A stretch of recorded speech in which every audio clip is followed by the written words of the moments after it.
Dentro de los desafíos del manejo hospitalario de los pacientes está el conocer el intercambio líquido y de electrolitos.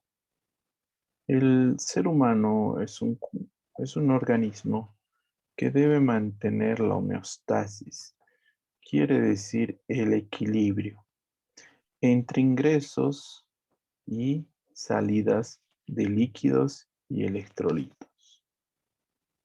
Ser humano, para controlar el ingreso y salida de líquidos y electrolitos se mantenga constante, utiliza mecanismos reguladores que son la sangre, la linfa, agua soluta. Cuando existe una gran actividad física, hay necesidad de mayor uso de mecanismos reguladores. Cuando el paciente está en reposo, disminuye la necesidad de mecanismos reguladores. El ser humano es como un saco lleno de agua. ¿Por qué decimos eso? Porque se considera que en el organismo entre el 40 y 60% es agua. Grasa entre 10 y 20%, proteínas, minerales y carbohidratos. Estos valores cambian de acuerdo al sexo, tendiendo mayor cantidad de agua el varón, menor cantidad la mujer. De acuerdo a la edad, mientras más joven es el ser humano, mayor cantidad de agua tiene. Mientras mayor es, menor cantidad de agua tiene. Mientras más obeso es nuestro paciente, menor cantidad de agua tendrá. Este, este, esta cantidad de agua se divide en dos espacios. El espacio extracelular y el espacio intracelular. Ambos dan un valor del 60%. Entonces nosotros vemos ahí un valor estándar del 60%. Claro que valía del 40 al 60, pero para uniformizar lo ponemos 60%. ¿Cómo hemos logrado calcular la cantidad de agua que existe en el organismo?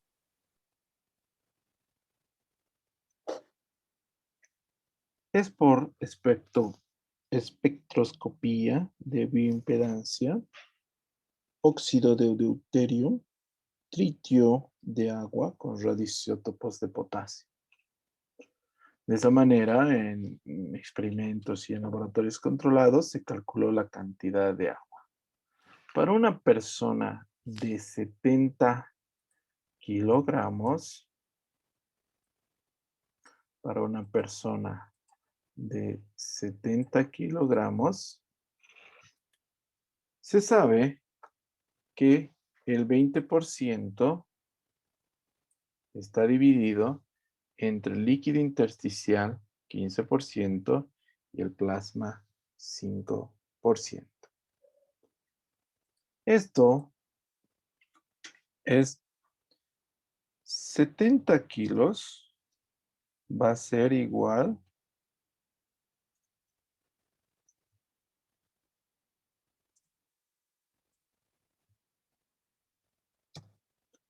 a 100%. Entonces, si nosotros ponemos acá, por ejemplo, un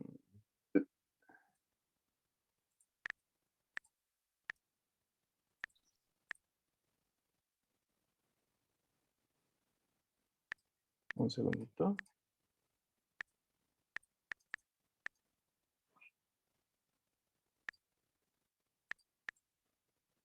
20%.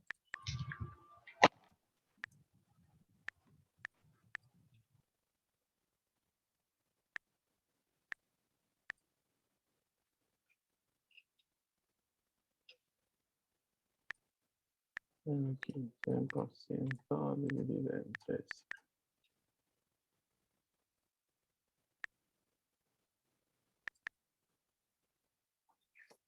Entonces, bueno, disculpen un segundito.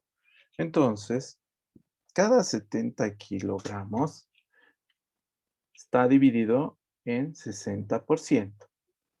Este 60% de peso corresponde a agua. De ese 60%, 20% está en el plasma y en el líquido intersticial. Y el 40% está en el volumen intracelular. Si lo traducimos en mLs, diremos que el 20% corresponde a 10.500 mLs más 3.500.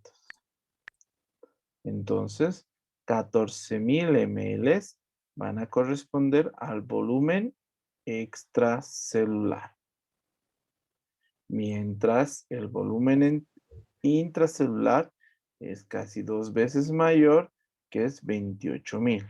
En un total, un paciente de 60 kilogramos, que tendría que ser 60 kilogramos, corresponde a 60%,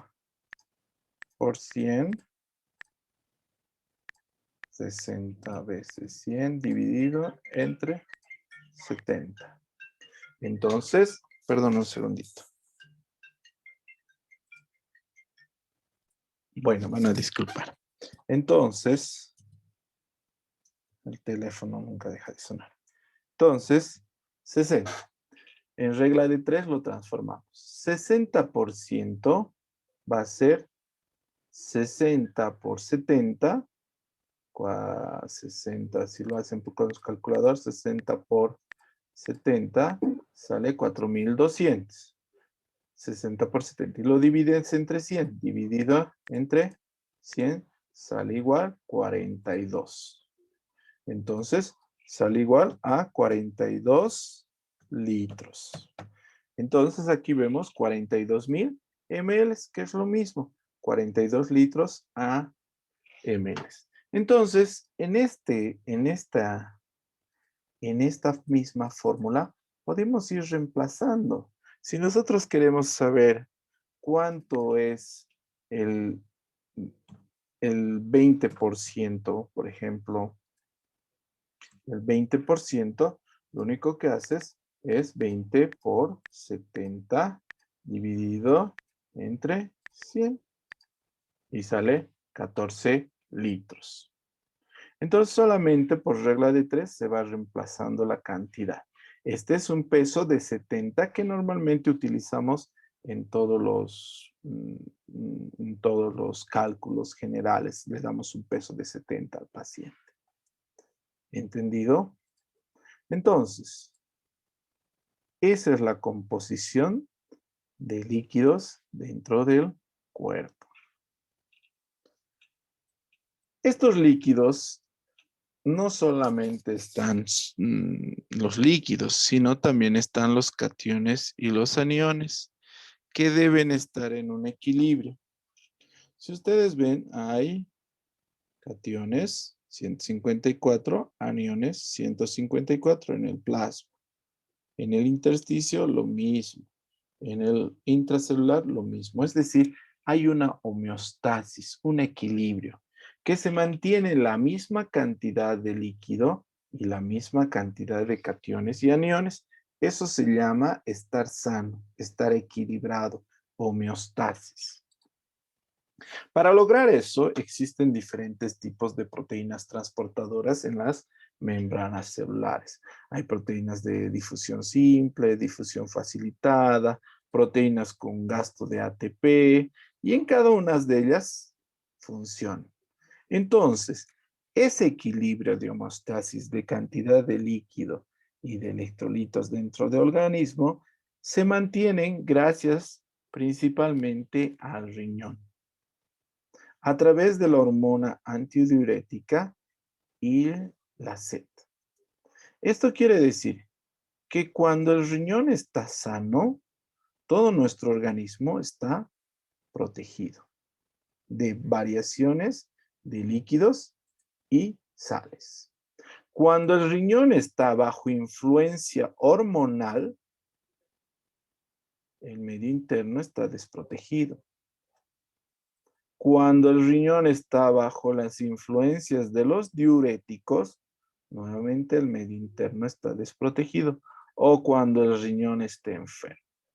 Eso quiere decir, debemos tener más cuidado de controlar la administración de líquidos y electrolitos cuando existe alguna patología renal o cuando el riñón está bajo administración de algún medicamento que trastorna su funcionamiento. El intercambio de agua, hay ganancias.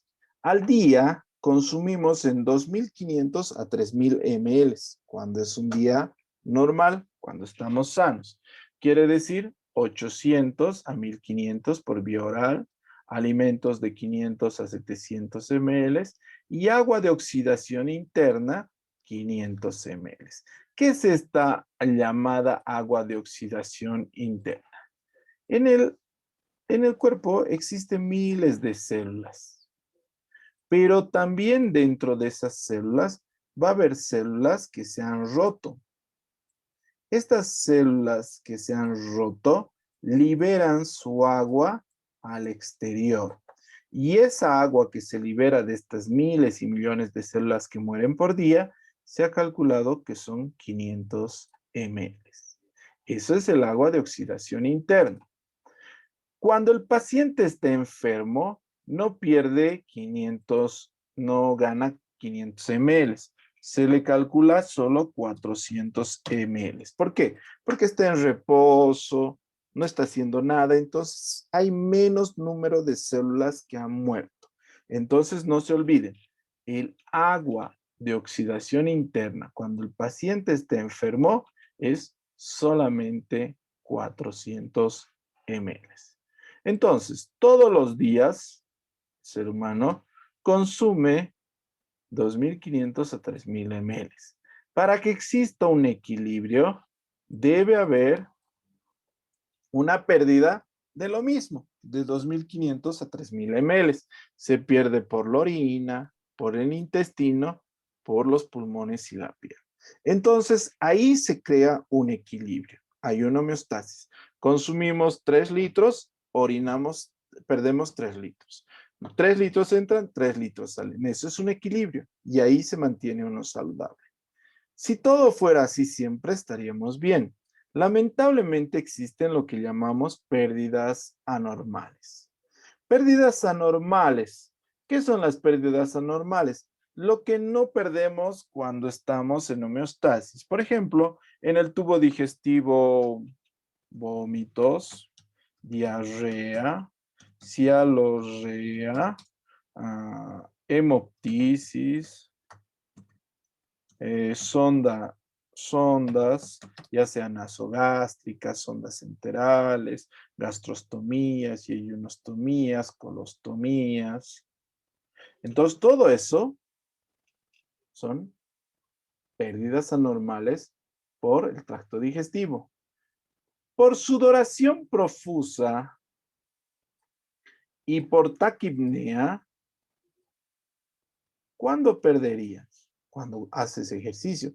Pero el paciente que está hospitalizado no hace ejercicio. Entonces, ¿cuándo pierde? Cuando tiene fiebre. Entonces, cuando el paciente tiene fiebre,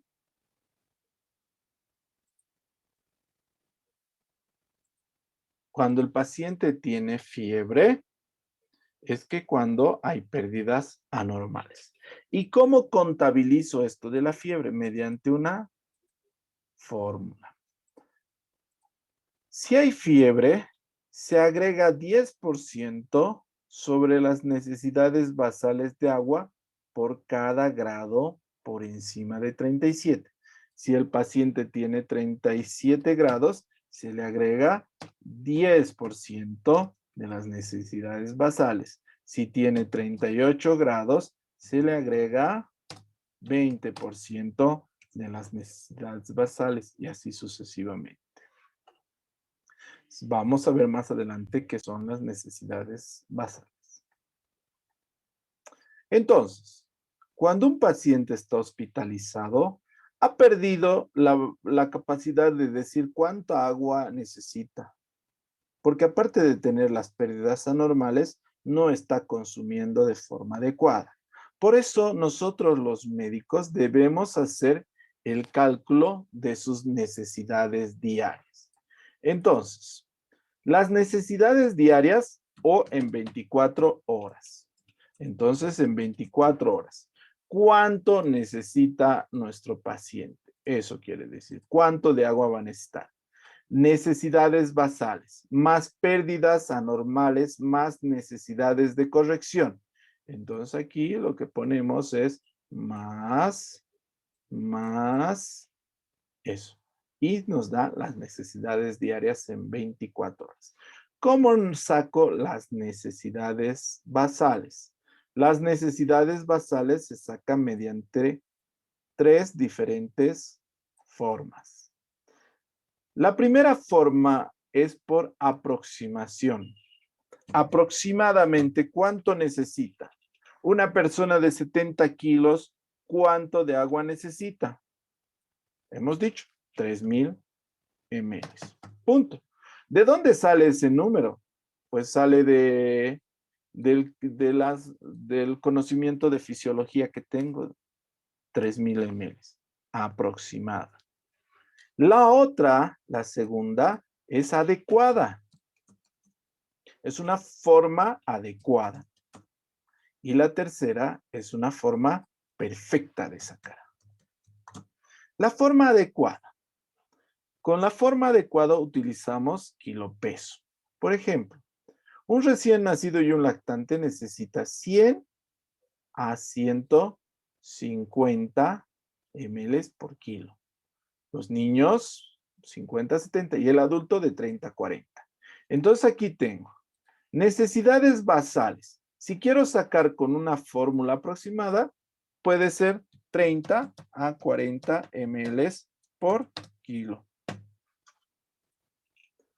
En nuestro cálculo de aproximación, por aproximación, casi al cálculo, eran 3,000 ml en un paciente de 70 kilos. En un paciente de 70 kilos, en una fórmula adecuada, puedo usar 40. Entonces, 40 por 70 va a salir 2,800 ml. Adecuada. Y la fórmula perfecta es cuando utilizamos por kilopeso, perdón, por superficie corporal. La superficie corporal de nuestro paciente va a ser igual a ¿qué?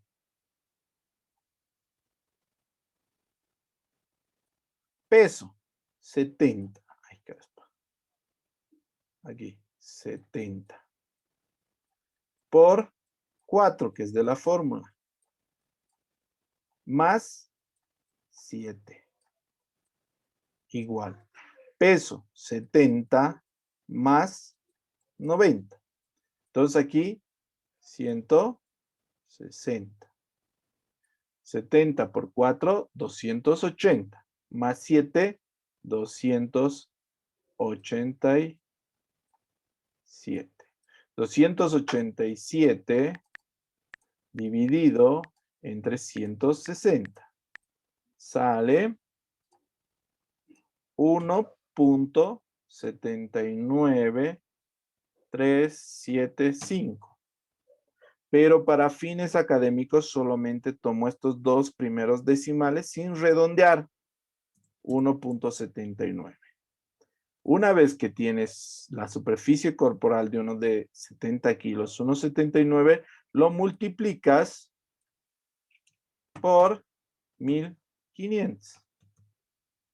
Y va a salir igual a, entonces, 1,79 por 1.500, 2,685. Entonces, si nos vamos acá nuevamente, Y borramos y ponemos aquí la fórmula perfecta va a ser 2685 ml.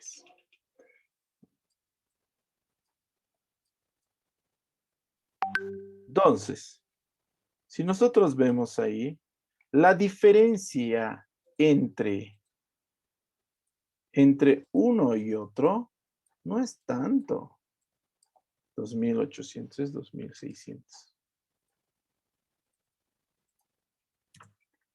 No es tanto, pero sí sería mucho para pacientes graves. Entonces, la fórmula aproximada se utiliza para pacientes que están internados, digamos, para control, porque se han venido para hacer una blefaroplastía, una cirugía plástica. Son personas sanas.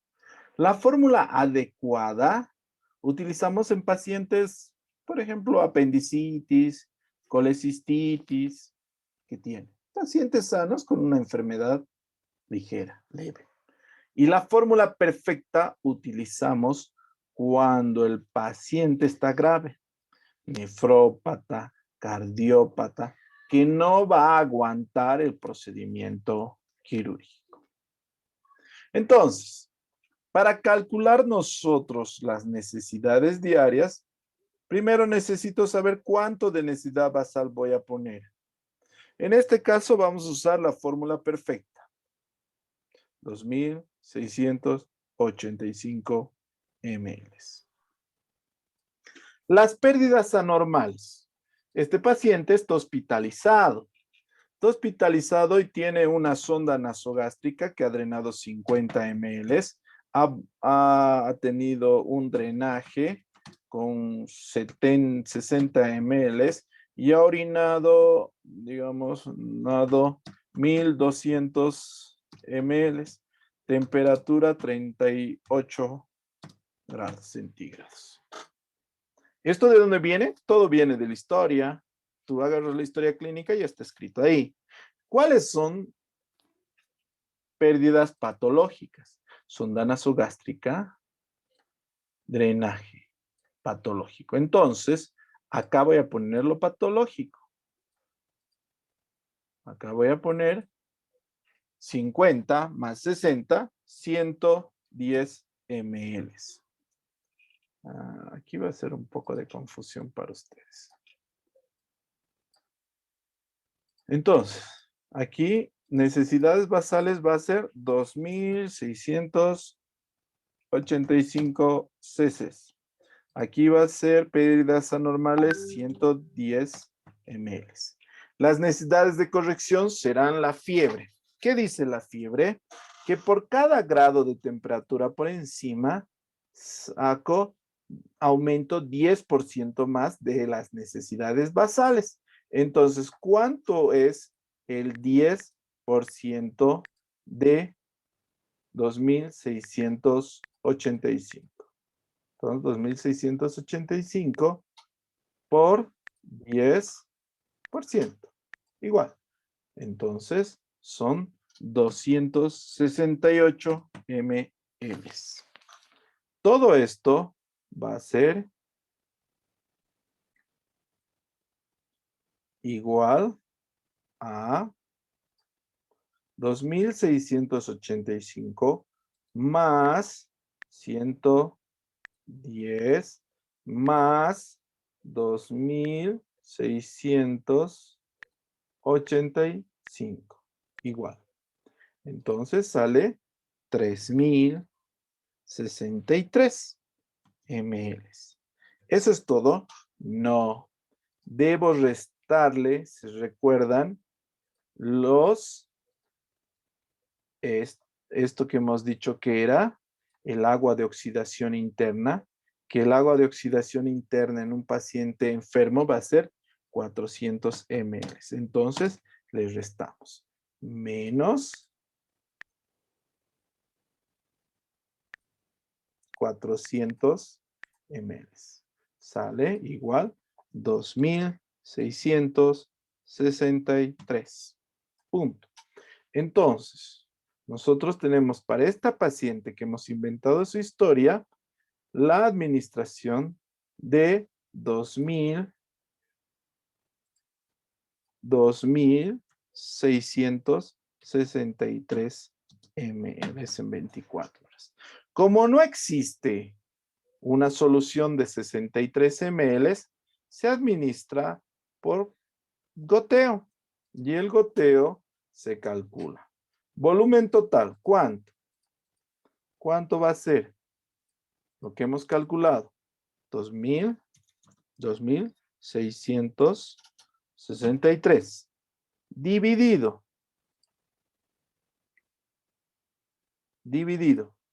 entre tiempo en horas. ¿Cuántas horas van a ser? 24 horas. Por una constante. Las constantes son 3 cuando el gotero es normal, el que ustedes conocen. 1 cuando es microgotero. Todo paciente menor de 10 kilos usa microgotero. Y la constante es 4 cuando da sangre. Este paciente es adulto, le vamos a dar con gotero normal. Y no va a ser sangre, entonces 3. Entonces será 3. 72 sale.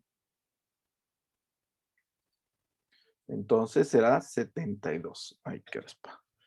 Disculpa, es que estaba muy largo. 2.663 sobre 24 por 3. Entonces sale 72. 2.663 dividido entre 72 sale igual a 36 gotas por minuto. Entonces, para darle a este paciente 2.663 ml, tienes que decirle a la enfermera que ponga el goteo a 36 gotas por minuto.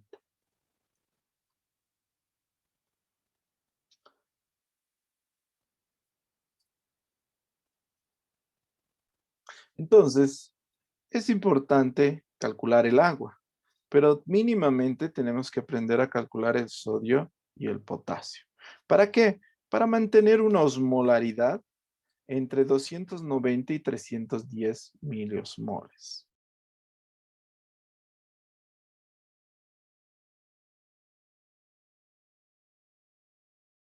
¿Hasta aquí alguna duda, jóvenes?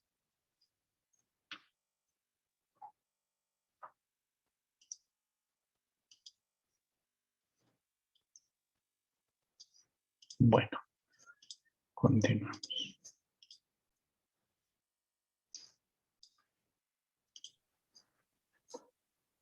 Dentro del manejo de líquidos y electrolitos, hemos dicho que son dos, especialmente dos de los minerales más importantes, son el sodio y el potasio. Son los dos cuales vamos a ir aprendiendo a manejar. Las necesidades diarias de sodio y las necesidades diarias de potasio que ya hemos visto. Decir también que el sodio normal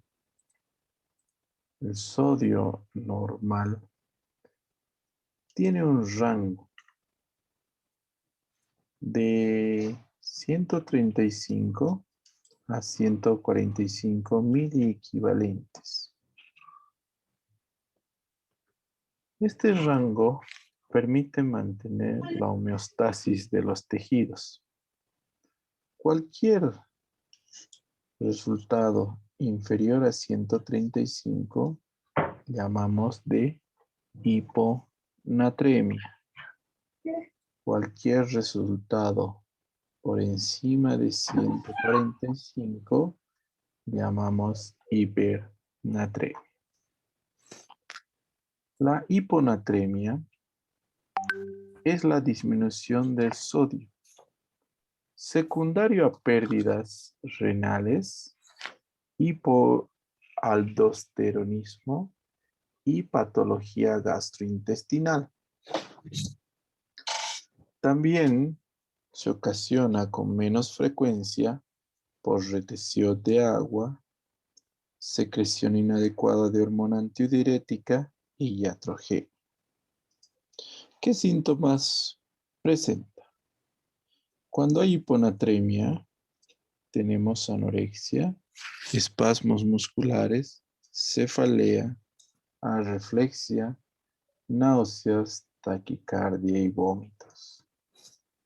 Obviamente los signos más importantes serán la reflexia y los espasmos musculares.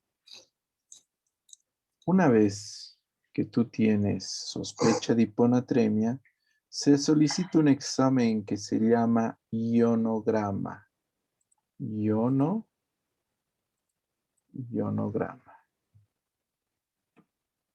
Donde se calcula el valor del sodio.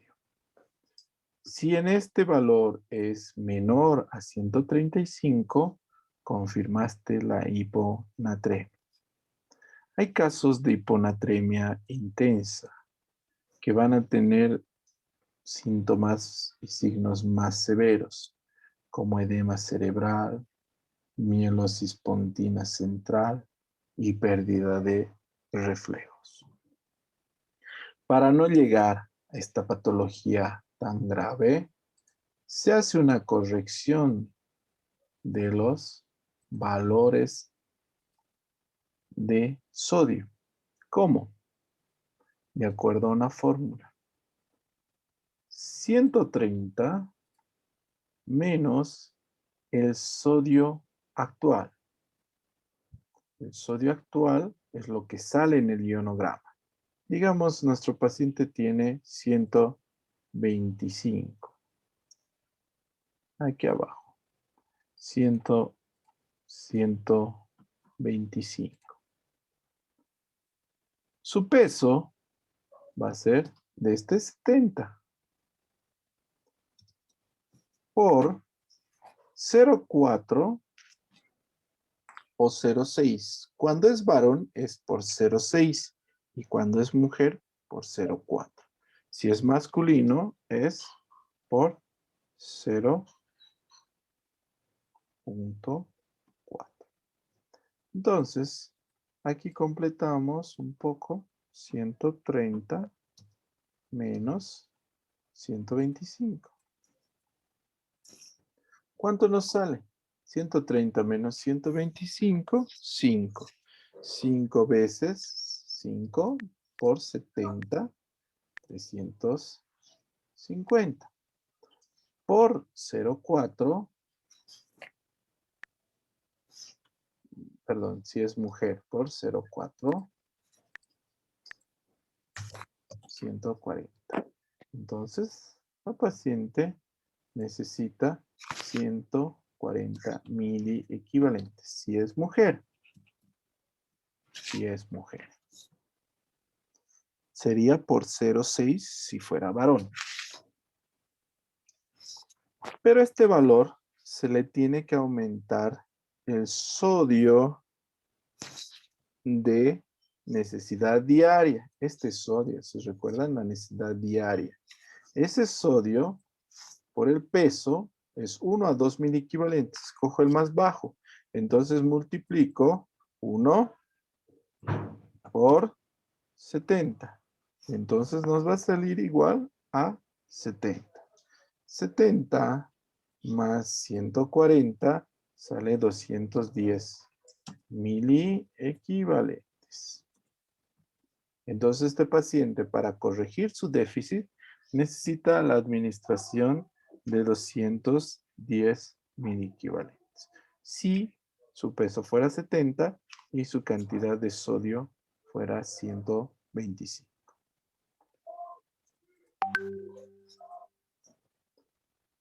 Si por otro lado vemos el otro lado de la moneda, si el valor está por encima de 145, hablamos de hipernatremia. La hipernatremia es por exceso de aporte.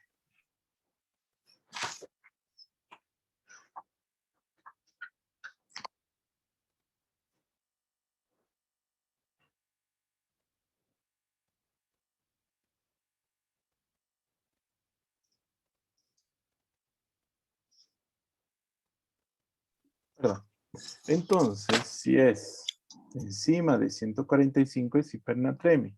Puede ser por exceso de aporte o pérdidas de agua. ¿Qué síntomas va a presentar cuando hay hipernatremia? Vamos a ver inquietud, delirio, taquicardia, mucosas secas, disminución de saliva y lágrimas, lengua roja hinchada, fiebre. Tal vez siendo las más características las mucosas secas y la lengua roja hinchada. Si yo sospecho de hipernatremia, nuevamente lo que pido es un ionograma. Este ionograma, si me sale un valor por encima de 145, estoy en hipernatremia. Para evitar llegar nuevamente a hipernatremias intensas, donde voy a tener delirio, hemorragia cerebral, trombosis, tromboembolismo y edema pulmonar, debo corregir el exceso de sodio a través de una fórmula. La fórmula para la hipernatremia no depende si es hombre o mujer, directamente 0,6. Entonces, 0,6. Por el peso, ¿cuánto pesa nuestro paciente? En este caso, 70. Por, ¿ya? Entonces, aquí es sodio medido. Sodio medido. ¿Cuánto le hemos medido? Digamos 155. Menos sodio ideal, 150. ¿De dónde sale este sodio ideal? Es en la fórmula, 150. Siempre está. Sobre sodio medido, 155, perdón, 155. Entonces solamente se reemplaza la fórmula. 155 menos 150 sale 5. 5 dividido entre 155 nos sale un número 0.03228. Para fines académicos solamente tomamos dos decimales sin redondear. Entonces, 003. Entonces, aquí sería 0,6 por 70 por 0,03. Entonces, esto nos da a la macana.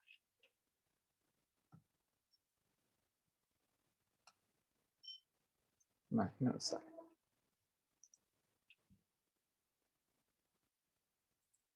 No corrige.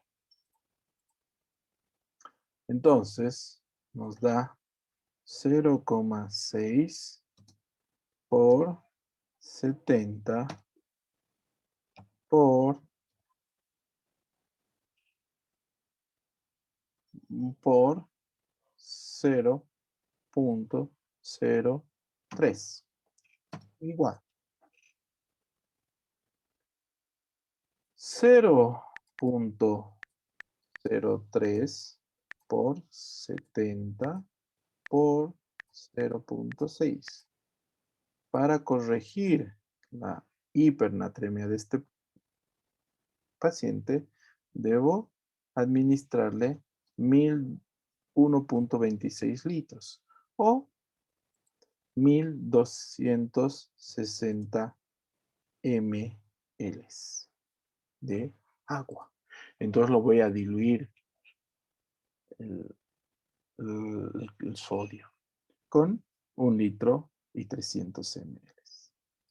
¿Entendido? Entonces, si tiene hipernatremia, solo hay que darle más líquido. ¿Cuánto? 1.260 ml para que llegue a una homeostasis nueva. Entonces, la hipernatremia y hiponatremia se maneja con fórmulas. Tienen que ver, practicar con diferentes pesos y es súper sencillo. Ahora, si vengo mañana a la casa, ¿le puedo traer? No, no. El otro lado es el potasio. El potasio tenemos un valor normal de 3.5 a 4.5 mili equivalentes. Cualquier valor que esté por debajo de 3.5 se denomina hipopotasemia. Cualquier valor que esté por encima de 4.5 se llama hiperpotasemia. La hipopotasemia se debe primero a pérdidas gastrointestinales, diarrea, vómitos, a pérdidas renales, a hiperaldosteronismo y bajo aporte. Los síntomas, vamos a ver que va a tener anorexias, arritmias, distensión, ilio, confusión mental, pérdida de fuerza muscular y parálisis respiratoria. Tal vez las más comunes, distensión abdominal y las arritmias. Si la hipopotasemia aumenta, puede generar alteraciones más graves cardíacas, ocasionando depresión del segmento ST,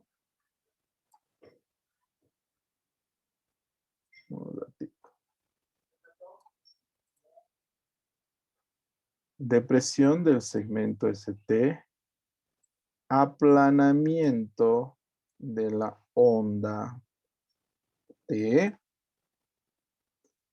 extrasístoles auriculares, extrasístoles ventriculares, bloqueo auriculoventricular, bradicardia, fibrilación ventricular.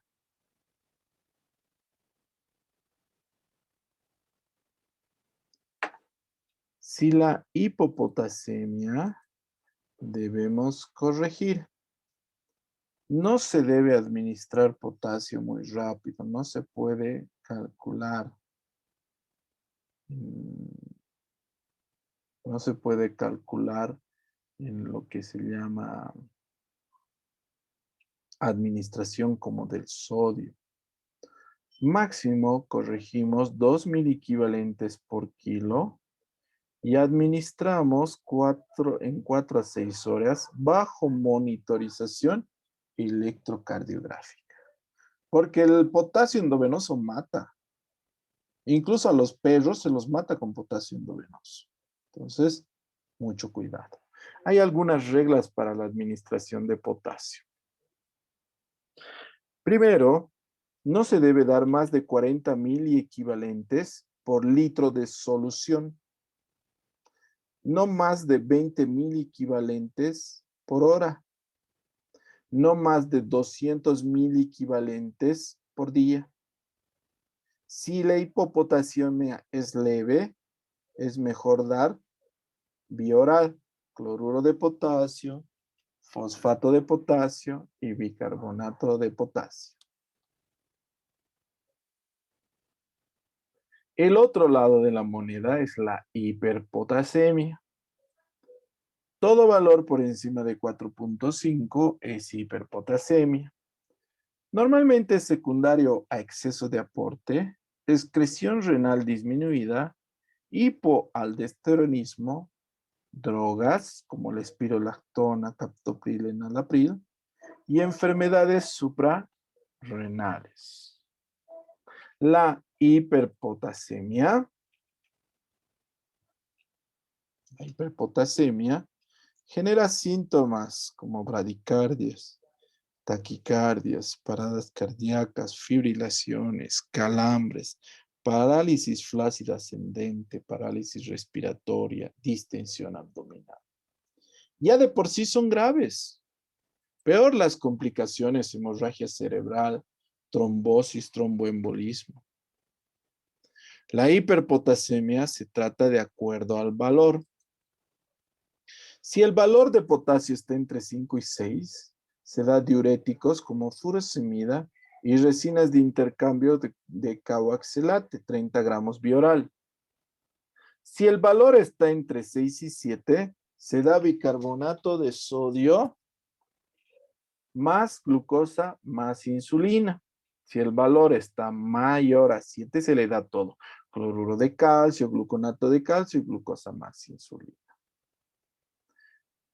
De esa manera se corrige el potasio.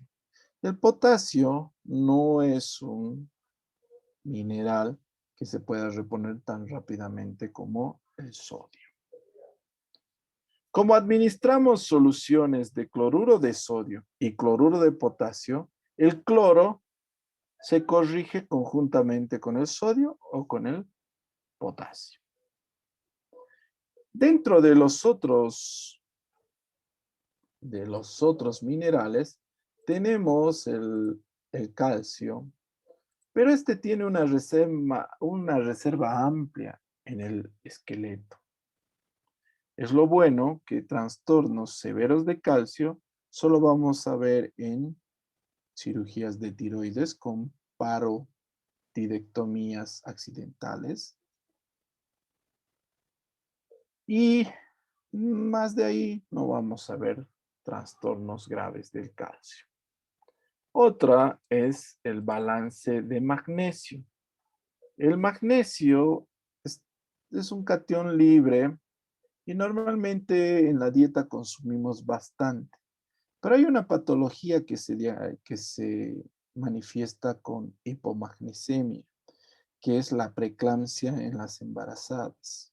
En estas debemos corregir con sulfato de magnesio endovenoso. Pero es una patología bastante particular en las embarazadas.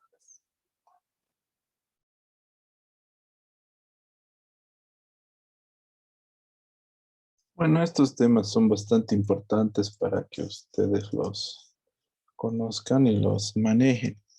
No sé si tienen alguna pregunta en relación a los líquidos y electrolitos.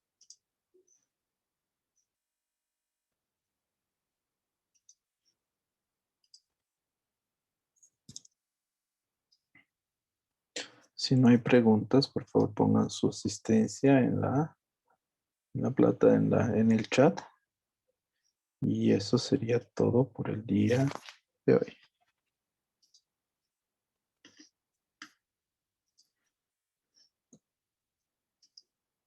Que les vaya muy bien, jóvenes.